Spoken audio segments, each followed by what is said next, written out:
First, go to myeScreen.com, and I've saved it as a shortcut, which you can do too. And this is where you'll enter your username and password.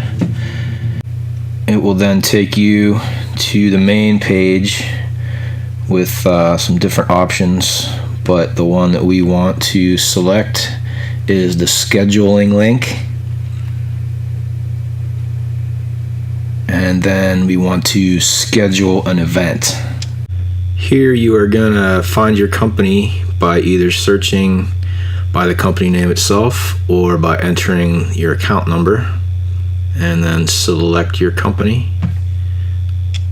Now you will be at the page where you enter all of the donor information, their name, social security number, date of birth, contact information, all that stuff. Also what kind of test it is, pre-employment, random, DOT, non-DOT, whether they need an alcohol test, and you can even order a physical if you need to. When you enter the donor's email address, they'll receive a notification where to report for the test, and it will also have the barcode for the location to scan that will bring up all the donor's information in their system.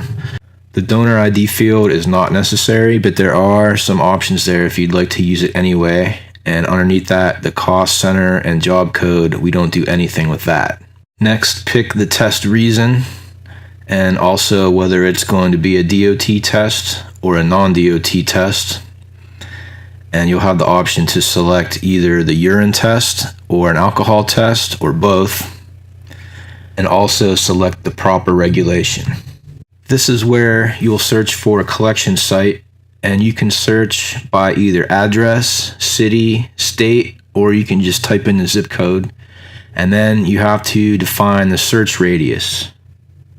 When you click search, it'll bring up all of the available options in that search radius and also list all of the services that those locations provide, and then you just select one. The next screen will give you some test time options as well as some notification options, and if you would like to receive any of these notifications, enter your email and also the email of anyone else you would like to receive these notifications, including the donor if you would like. That way they can be notified automatically if their test time is about to expire. Once you have selected these options, you will also need to enter the name and contact number of the DER or whoever the person is who handles the drug and alcohol testing for your company. That way, if the donor has any questions, they can get in contact with you. Once you've filled out this information, click the Confirm Scheduled Event button to schedule the test, and then it is now live in the system.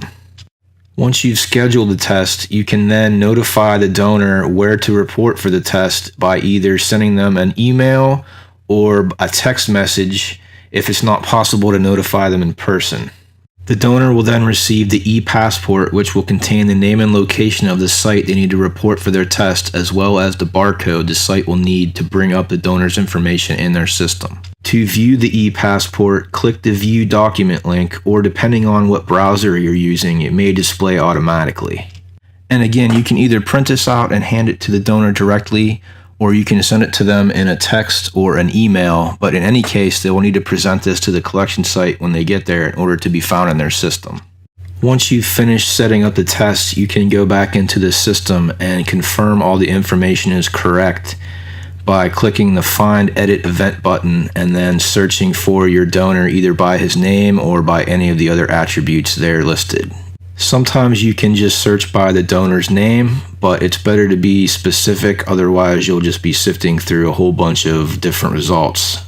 Once you do locate the donor though, simply click on his name and then it will bring up a page that will show you all of the information related to his test, where he's going, what kind of test, all that stuff, and you can review it, and if it's correct, just close it out. Otherwise, you can cancel it out and start over. Hopefully that doesn't happen, but it is possible. If everything looks okay, then just click the Done button and then click Log Off, and that's it.